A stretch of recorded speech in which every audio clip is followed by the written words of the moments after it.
bercerita kabar baik tentang Poso. Selamat datang di podcast Tanah Poso, bercerita kabar baik tentang Poso. Nah, kalau orang bilang tak kenal maka tak sayang. Jadi agar kita sayang, ya kita harus kenalan ya. Oke, ada saya Rian dan Mawan dan juga ada Rizky. Halo Kak, senang sekali saya satu meja dengan Kak Rian nih. Nah, sahabat Tanah Poso, jangan lupa juga untuk follow Instagram Tanah Poso, ada juga TikTok dan Facebook tentunya. Oke ya, itu penting. Penting sekali. Karena berbagai informasi nanti bisa lihat kegiatan Tanah Poso di situ ya. Betul sekali. Oke. Di hari ini Rizky, kita bagaimana akan membahas salah satu topik hal penting ini berkaitan dengan peran milenial, Ya. gitu kan? Rizky kan milenial, Asik, ya. saya juga milenial ya. Jadi masih satu ya, ini ada keterkaitan. Nah, apalagi milenial ini tahun 2024 itu akan ada pemilihan umum. Nah, di pemilihan umum nanti itu peran milenial itu besar sekali, Rizky. Ya, betul sekali ya. Karena pemilih pemula dalam pemilu ini begitu banyak nanti untuk pemilih ya, pemilih terbesar ya, ada 14.000% untuk wilayah Sulawesi Tengah gitu ya. Nah, jadi nanti ada yang akan membahas tentang bagaimana peran anak muda itu dalam dunia politik gitu ya.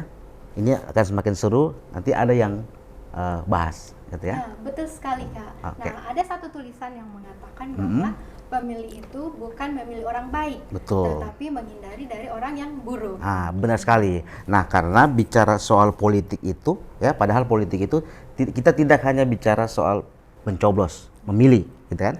Tapi politik itu bagaimana ada dalam kehidupan kita gitu kan, dalam kita belajar, bahkan keputusan-keputusan pemerintah itu juga ada dalam politik seperti itu. Nah, tentunya kita ini akan membahas bagaimana peran politik itu penting. Ada narasumber kita ya yang akan membahas begitu pengalamannya. Oke. Nah, di depan kita ada sosok inspirasi di Sulawesi Tengah ya. Orangnya juga humoris. Asik. Orangnya baik gitu ya. Kita perkenalkan, kita panggil saja Kanda ya, Martin Tibe ya. Oke. Makasih. Oke. Baik. Ya, makasih. Bagaimana kabar Kanda? Baik. Rian. Oke, siap. Nah, mungkin kita cuma ingin tahu tentang sosok Kanda ini di Sulawesi Tengah ini seperti apa, tentang bagaimana sebenarnya yang akan dilakukan saat ini gitu. Makasih ya buat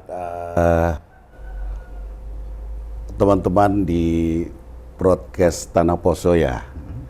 Tanah Poso, saya memang lahir di Poso. Oke. Dan SD itu di Poso. Itu teman saya banyak di sini. Kemudian saya hijrah itu setelah tamat SD. Saya tidak SMP di sini, saya tidak SMP di SMA di Poso. Singkat cerita, ini yang jadi fenomena sekarang ini, orang bertanya-tanya karena Martin Tibe itu lahir di sini. Terus ini banyak yang namanya Martin Tibe. Martin Tibe ya. Ada Martin Tibe yang polisi, ada Martin Tibe yang di Meko, ada Martin Tibe juga yang di Kuku. Sehingga ini setelah saya naik segala macam ini, itu orang bertanya-tanya, ini Martin yang mana ini? Ini jangan-jangan Martin yang pernah tangkap saya kah atau gimana kah? Karena satu itu adalah kebetulan dia anggota polisi. Mungkin itu deh.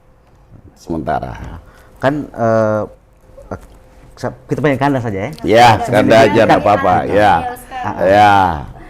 Ini kan kabarnya Kanda terjun di 2024. Kenapa Betul. harus terjun? Jadi saya terjun itu ya buat saudara-saudara saya yang ada di Tanah Poso maupun di Tojo Una-Una, sebenarnya saya itu sudah lama pingin terjun ke situ. Dari tahun 86. Itu zamannya Pak Rusdi Mastura yang sekarang gubernur itu jadi wali kota, itu udah dipanggil.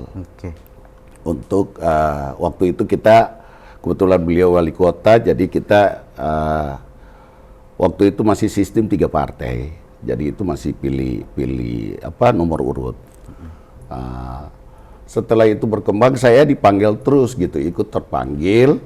Nanti tahun 2023 ini oleh kakak saya, guru politik saya, Pak Dr. Andus Longki Janggola, mantan gubernur Sulawesi Tengah 2 periode.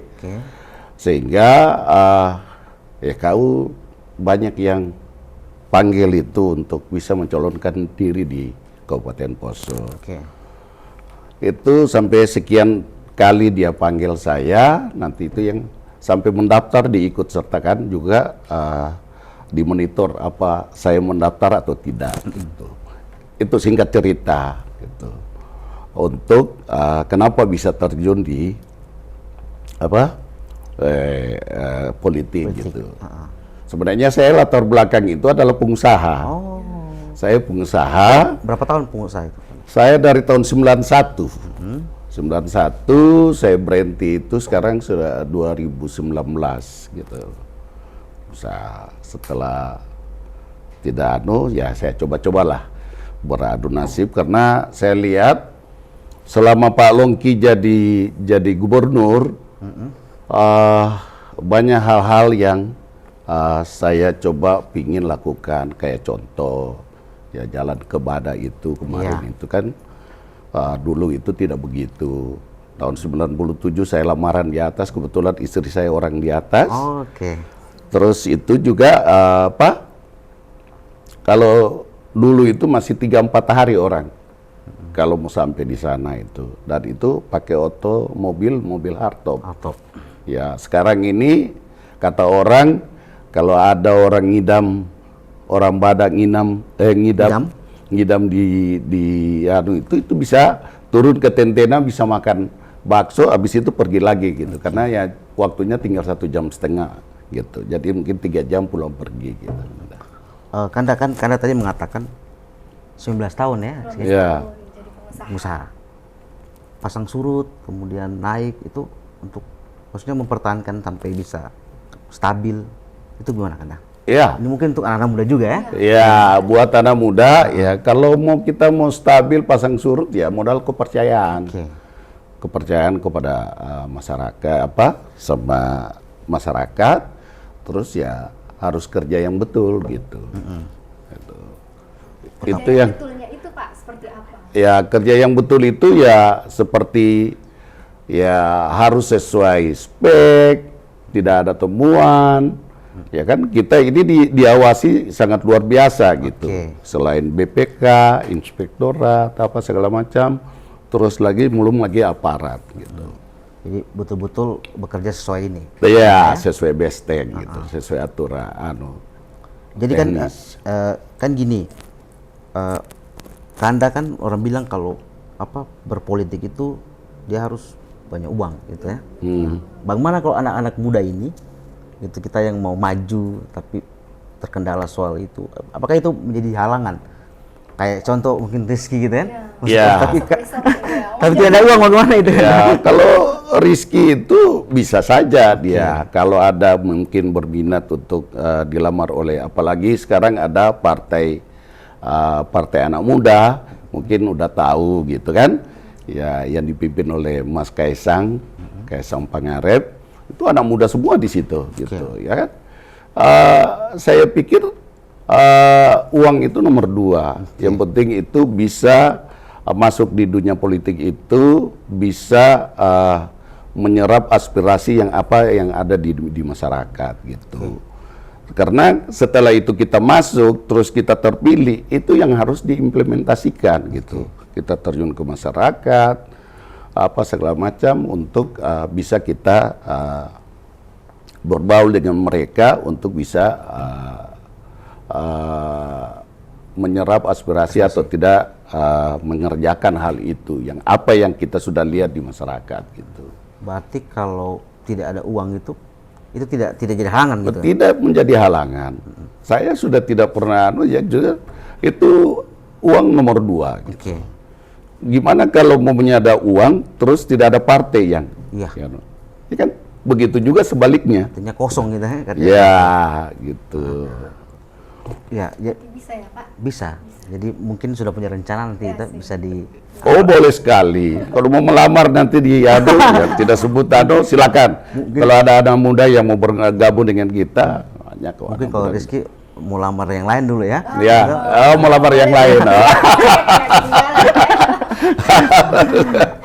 Iya, iya, iya, iya, iya, iya.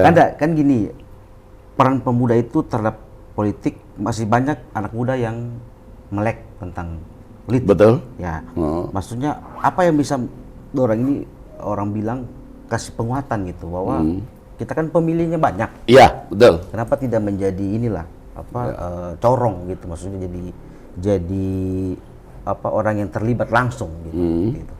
Ya, anak muda di Kabupaten Poso jumlah pemilihnya kurang lebih 14.000. Betul. Ya kan? Khusus untuk Kabupaten Poso. Nah, itu agar mereka itu bisa menarik untuk bisa maju itu karena selama ini kita cuma dipertontonkan dengan bagaimana anggota dewan di kantor dewan saling berantem. Betul. Ya soal korupsi, Betul. OTT apa segala macam gitu. Sehingga itu anak muda itu menjadi a priori, apalagi mereka masih duduk di bangku kuliah, masih terima baru selesai SMA ataupun kuliah, itu masih idealisnya itu masih tinggi gitu. Jadi kalau saya secara pribadi ya apa yang disampaikan Prabowo sekarang itu goyang gemoy itu kan itu untuk menarik anak muda gitu supaya politik itu jangan saja karena kita menghadapi pesta demokrasi itu kita harus riang gembira, namanya pesta demokrasi. Bergembira. Ya, kita riang gembira. Makanya tagline kita itu ya itu tadi gemoy, menarik, tapi dengan catatan ya ada hal-hal yang disampaikan di situ, pesan moral buat anak muda itu harus berperan aktif untuk itu gitu. Tidak bisa kita hanya diam. Karena kalau kita diam, siapa yang mengurus ini? Karena kita ini bukan selamanya di situ kan. Setelah ini gitu, ada regenerasi gitu ya. Generasi ya bersama siapa? Rizky apa segala macam ini yang harus mereka dipersiapkan gitu. Kalau tidak ya nanti siapa yang ngurus negara ini gitu. Betul. Ada yang disampaikan oleh Erdogan, Presiden Turki. Kalau orang baik tidak masuk dalam dunia politik, itu nanti akan diduduki oleh orang-orang jahat. Wah, nice sekali. Itu dia. Jadi kalau kita merasa nanti ada orang yang tidak baik yang duduk, jadi yang baik-baik memang dari sekarang kan gitu ya. Itu yang membuat saya terinspirasi. Padahal saya alergi dengan itu. Saya tidak mau masuk ke dunia itu karena tidak sesuai dengan hati nurani saya. Tapi saya setelah beberapa hari berkunjung ke daerah Lore, ke kampungnya Angela, saya jadi jadi miris melihat di sana itu bagaimana soal infrastruktur dasar, jalan, terus sarana kesehatan, terus sekolah gitu. Contoh konkret saja, saya sebut salah satu ibu kota kecamatan. Dia tidak ada puskesmasnya itu tidak ada rawat nginap. Dia harus dibawa ke kecamatan lain, dirujuk di sini. Setelah itu baru dibawa lagi ke Palu. Gitu. Panjang jalannya, Pak. Panjang jalannya. Bayangin aja ini, dia harus sewa bus atau mobil ambulans sekian ratus ribu gitu untuk dibawa ke sana. Satu itu, kedua. Ada salah satu desa saya tidak sebut. Dia hanya 8 kilo saja dari ibu kota kecamatan. Itu sangat miris sekali jalannya. Itu dia penghasil kopi di sana loh. Oke. Penghasil kopi, Terus itu bagaimana mau dijual hasil kopinya itu kalau umpamanya jalan tidak memenuhi syarat gitu. Akhirnya ya itu tadi, kayak zaman dulu lagi tahun 60-an, bahwa orang-orang tua kita dari Badan, Napu, apa segala macam, turun pakai kuda, ya di sini itu ditukar beras, ditukar gula, ditukar minyak tanah, garam, gitu. Saya sempat hampir menangis di desa itu, di dusun itu. Oke. Bayangin aja, anak-anak sekolahnya itu dia sekolah di ibu kota kecamatan, dan itu hampir tiap hari anak-anak jatuh, luka. Kedua, itu pernah ada orang meninggal, itu kan saking ambulans itu tidak bisa naik ke atas itu, jadi mayatnya itu dipanggul, dia tuh. Untuk dibawa kan ya? Untuk dibawa ke sana untuk dikubumikan. Kira-kira kalau Dindarian lihat itu, kira-kira anak muda lihat itu miris enggak? Miris gitu. banget. Saya sampai di sana itu nangis. Infrastruktur di dalam jembatannya udah pada rubuh gitu. 250 kakak loh. Banyak ya? 250 kakak itu loh di sana itu. Oke. Luar biasa itu kan. Itu saya udah sampai di sana. Desa apa tanya, kampungnya yang jelas, saya sudah masuk semua itu. Sampai di Lore Tengah gitu. Mungkin itu Marian dengan Mbak Rizky. Jadi seperti yang dikatakan tadi, kalau berpolitik itu apa ya, orang jahat katanya, orang jahat kita yang duduk ya, tidak ada orang baik, bisa jadi orang jahat nanti yang duduk. Ya. Jadi, Kalau orang baik tidak duduk masuk anak muda yang baik untuk menduduki itu terus tidak dan akan diduduki orang-orang jahat. Karena dia itu berdasarkan pengalaman beliau. Presiden Turki Erdogan. Dia dikudeta, terakhir dia tetap jadi presiden. Terpilih lagi. Inspirasi gitu. bagus tuh kan. Iya. Itu yang membuat saya itu, ya betul juga dia sampaikan, karena itu berdasarkan pengalaman dia. Jadi tidak selamanya itu politik itu kotor. Ya kan? Kita harus mengingat apa yang adanya. Saya berlatar belakang pengusaha, kalau maunya saya berbohong, tidak ada toko yang mau kasih utang kita orang. Gitu. Tidak ada orang yang mau percaya kita orang nanti kalau maunya tidak ada ya itulah yang dijaga gitu. Dengan kakak-kakak saya itu saya 10 jari dari dari Poso, maaf. Dari Tanah Poso ini, dari SD saya 10 jari, saya tinggal sama orang, cuci baju tapi bisa sampai sekarang itu bisa mengenal semua petinggi-petinggi yang ada di Sulawesi Tengah. Cuma modal kepercayaan aja gitu. Nah, itu betul kan, Dan. Nah, masalahnya sekarang itu anak muda tidak mudah percaya dengan berbagai janji gitu ya. Janji. Kan dah. Jadi gini, mungkin ini juga untuk sahabat Tanah Poso yang perlu diketahui kan, kalau orang bicara soal caleg ini biasanya cenderung kepercayaan yang mereka ini kan. Betul. Nah, apalagi anak muda ini kan tidak bisa dijanji. Iya. Kanda menanggapi itu seperti apa? Kalau saya terkecuali kalau momennya saya mau janji itu, kalau maunya saya harus tepati. Gitu. Kalau enggak saya bilang tidak. Mendingan begitu. Daripada saya janji saya tidak tepati, mendingan saya gitu. Cuma kadangkala ya desa ini apalagi dia pemilih tradisional. Ya kan? Ya yang paling banyak gitu meminta itu ya segala macam kebutuhan soal, karena kita 90% ini khususnya di Kabupaten Poso itu adalah rata-rata petani. Ya kan? Petani palawija maupun ya khusus Napu itu sayur-sayuran segala macam, karena itu dibawa ke Kalimantan gitu. Nah, kalau itu tidak kita tidak penuhi, kadang-kala ada yang minta bibit durian, ada minta bibit coklat, ada minta avokat, itu semua. Nah, ada yang saya ingin saya sekali, bukan saya menafikan diri atau apa. Sekarang ini banyak teman-teman atau mungkin yang sudah duduk sekarang ini itu menjanjikan hal-hal kepada masyarakat, tapi contoh konkret gini, saya ingin merubah mindset, cara memberikan bantuan kepada masyarakat, ya kan? Seperti umpamanya contoh, kita memberikan 1 kakak itu bibit durian itu contoh ini, bibit durian, avokat ataupun coklat.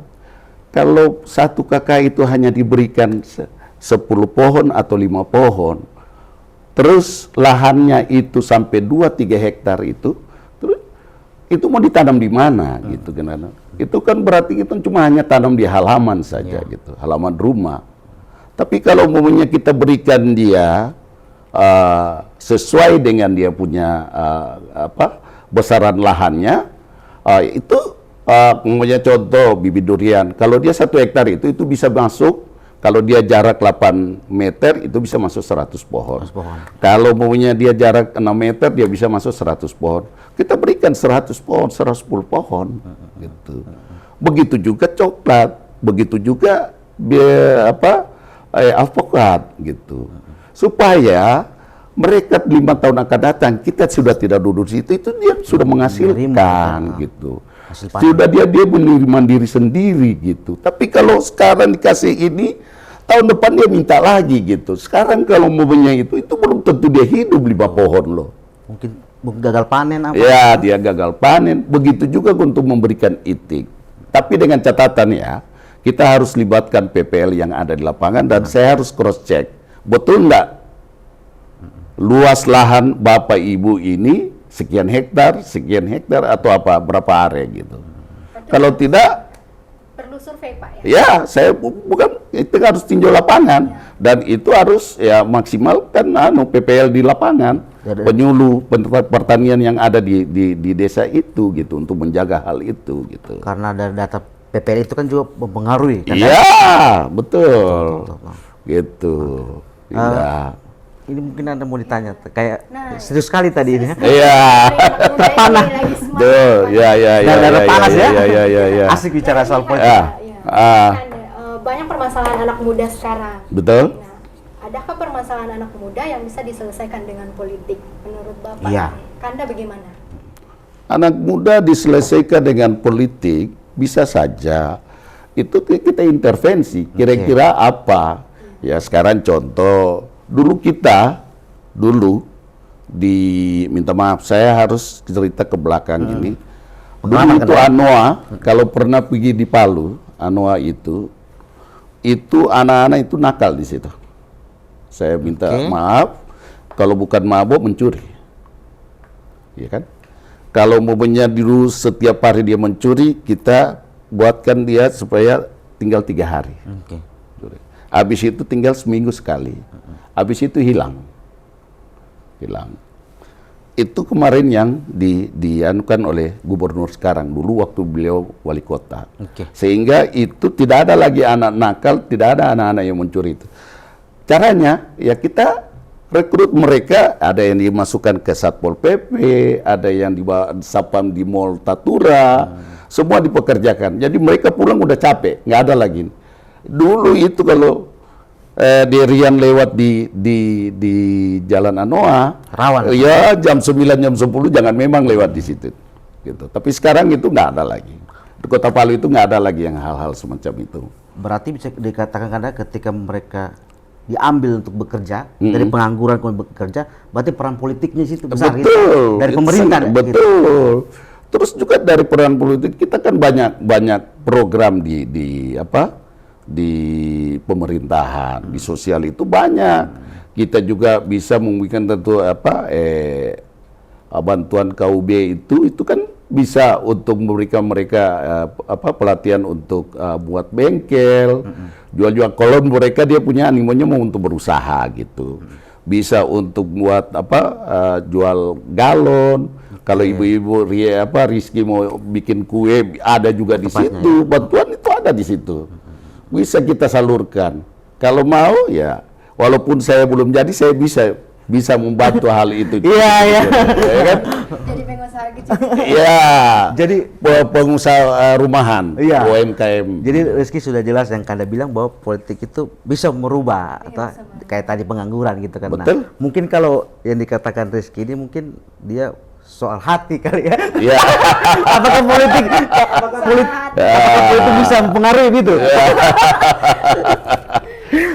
Tapi memang rata-rata anak muda itu ya namanya anak muda, masih sifatnya masih hura-hura. Betul. Artinya untuk terjun ke dunia politik itu sangat Berapa persen ya, kecil ya? sangat kecil 50-an sekali. gitu. Hah? 50% ada ya? Ya, gitu.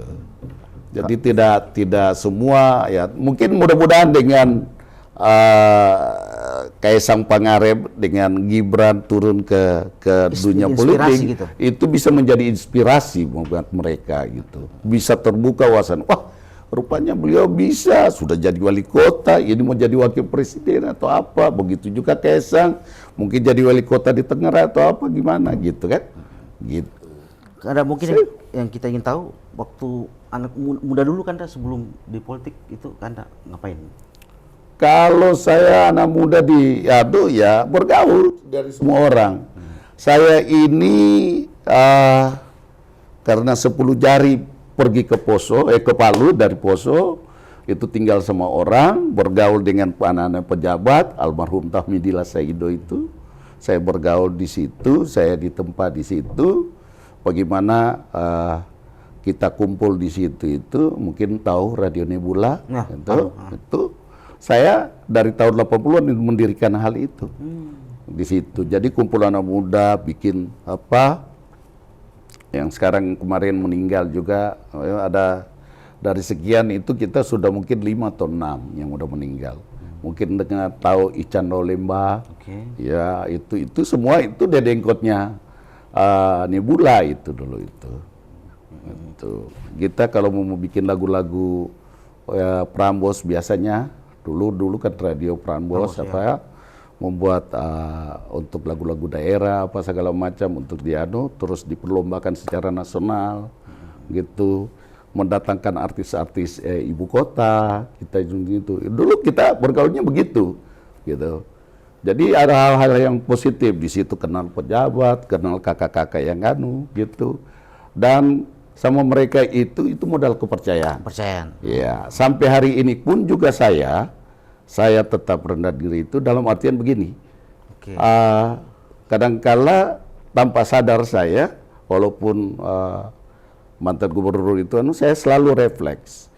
Saya udah tahu apa kira-kira yang dibutuhkan oleh kakak-kakak itu. Saya refleks dengan dulu waktu beliau masih merokok itu, ya saya udah siapkan rokoknya. Lebih ke inisiatif ya? Inisiatif gitu. Jadi itu modal kepercayaan saja sama kakak-kakak. Berarti kan sebelum sukses kayak sekarang ini, sejak muda memang Rizky sudah aktif di mana-mana gitu ya? Ya, saya aktif semua dia mana-mana. Saya bertetangga dengan Pak Rusdi Masture itu kurang lebih 10 tahun sebelum jadi wali kota. Gitu. Jadi ada pengalaman diambil justru. Pengalaman dari situ, belajar dari kakak-kakak itu semua. Gitu. Memang anak muda sekarang ini kita harus banyak belajar, ya. Ya. Apalagi kalau kita ngobrol dengan orang yang lebih berpengalaman kan itu. Ya. Mempengaruhi gitu ya. Apalagi sekarang ini ya dengan begitu canggihnya media sosial apa segala macam ya anak muda sebenarnya bisa berkreatif di situ ya, kayak Bapak Rian sama Rizky sama Angela di sini bikin podcast ini kan untuk anak-anak muda yang sekarang ini kan bagus gitu. Kalau kan. dulu kan tidak ada ya? Oh, tidak ada ini. TV rusak, radio rusak gitu. Kaset digulung-gulung. Betul. Oh, nggak bisa dengan radio RRI atau radio lain dulu itu. Gitu. Zaman kita itu gitu. Ya. Juga asik dulu kan. Tapi kalau Kanda ini dengan zaman dulu dengan sekarang kan tetap ikut perkembangan gitu ya? Ya, saya ikut perkembangan. Tidak ketinggalan gitu ya? Ya, tidak ketinggalan. Soal anak muda juga kita kadang-kala biasa kalau mau kita kumpul-kumpul dengan anak muda. Kalau pagi begini di warkop, terserah pindah di mana yang kita senang. Warkopnya gitu. Ya kadang-kala ya saya kumpul biasa dengan ya anak-anak muda yang gitu yang sejaman gitu. Ya di situ itu ada mantan-mantan semua, ada mantan sekprov, ada mantan gubernur, ada mantan kayak Pak Tumiwa yang bekas dari sini. Kadis PU apa sebulan kita kumpul di situ, Kadis SDM, semua kita di situ, kita bersenda gurau di situ, semua pejabat yang ada, mantan-mantan pejabat gitu. Kita ngumpul sekarang ini. Ini obrolan kita makin seru ya. Ya. Karena kita anak muda ini, Ya. Teski, perlu memang ya untuk perlu. banyak pengalaman. Ya. Karena mungkin ini kita ingin tahu kalau anak di mana, ada berapa? Istri juga ada berapa ya? Istri satu ya? Ya. Oh ya, mantan pacar saya satu. Oke. Itu asli orang Badak, Flores Selatan. Poso ya? Terus asli sini ya, Poso. Terus itu anak saya 2. Yang pertama itu cewek, sudah selesai di BINUS S2. S2. Ya. Keren. Satu di UNTAD sekarang menyelesaikan skripsinya di planologi tata ruang, tata wilayah gitu. Untuk jurusan baru itu di teknik sipil. Tapi dia jurusannya itu tentang pemetaan wilayah baru. Boleh baru. Ya, gitu. Padahal saya Dari sama mana? center ini Kak. Saya apa pikir itu? sudah tua, anak cowoknya Kanda. Paham lah. Cewek satu, cowok satu. Iya, Cewek satu, cowok satu. Tapi masih kecil. Tapi semua dua-dua sudah bekerja di Oh, sana. itu. Target berarti ya? Iya. Apakah ada yang anak pertama diturunkan soal politik? Tidak ada yang berminat itu. Oke. Dia ikut bapaknya, semua berusaha dan tidak mau tidak mau ikut bapaknya dan tidak mau ikut hal. Saya lepas mereka keinginan. Kemarin itu ya mau tawarkan masuk di STPDN tidak mau, masuk di Akabri tidak, Akpol tidak mau, kedokteran tidak mau. Iya. Silakan pilih. Akhirnya ya dia merantau ke Jakarta. Dia cari sendiri, ngajak dengan teman-temannya, ya udah. Saya lepas saja. Jadi biarkan mereka yang orang tua daripada kita support, kekang mereka, nanti akhirnya tidak ada yang jadi nanti bisa gagal gitu. Ini Kanda, inspiratif banget ini untuk orang tua karena banyak orang tua yang biasa Ngatur. memaksakan Ngatur ya. Ya, betul. Kanda ini menjelaskan Ya. Bagaimana dia membebaskan anaknya untuk memilih apa yang dia sukai. Oke. Berarti ibaratnya biarkan mereka yang memilih. Iya. Betul. Orang tua yang Ya, mendoakan kita dan tinggal memilih. menopang, saya mau berdoa, kita nopang, tapi dengan catatan kita harus kontrol. Siap. Setiap semester itu dia harus kirim hasil ujiannya gimana semester ini gitu. Gitu Ya, kontrol. karena mungkin ini kan karena caleg. Ya. toh. Apakah ini kan kita membahas tadi banyak anak muda milenial. Ya. Apakah dengan karena caleg ini di Pileg 2024 ada program keterkaitan dengan anak muda? Keterkaitan dengan anak muda saya belum lihat apa itu ada karena kalau seandainya Tuhan berkenan terpilih, nanti kita dilihat apa yang memang yang untuk menyentuh anak muda. Kadangkala itu juga biasanya kalau anak muda yang masih aktif dalam artian kuliah, sekolah, itu kemungkinan tidak. Tapi kalau mereka ini yang sudah putus sekolah atau apa ya, atau tidak ex narapidana atau apa, itu perlu dibina, itu harus dibantu. Itulah tadi politik Yeah. itulah politik tadi kan. Yeah. Peran politik membantu gitu ya. Ya harus itu dilihat. Tapi itu. karena sejauh ini kalau program di luar anak muda apa semuanya dispesialkan visi misi mungkin apa? Visi misi. Karena apa? Ya prinsip saya visi misi bagaimana kita, saya tidak terlalu muluk-muluk. Cuma bagaimana semua masyarakat yang di dapil saya itu bisa sejahtera. Sejahtera ya. Sejahtera dari segi segala macam, dari infrastruktur, kesehatan, sekolah, apalagi kita programnya Pak Prabowo itu akan memberikan makan tambahan, susu tambahan kepada anak-anak sekolah itu untuk mencerdaskan masyarakat kan, supaya jangan kita ya ketinggalan. Dan kemungkinan itu tindak lanjut daripada apa yang sudah disampaikan di Rakornis kemarin kita tanggal 15 kemarin gitu. Oke. Gitu. Ini sudah cukup jelas visi misinya dan Terima kasih, program-programnya. Rian, Mbak Rizky ya. Mungkin ada kita mau main kuis dulu Pak. Boleh. Nanti ada Ada kuis ini. dulu.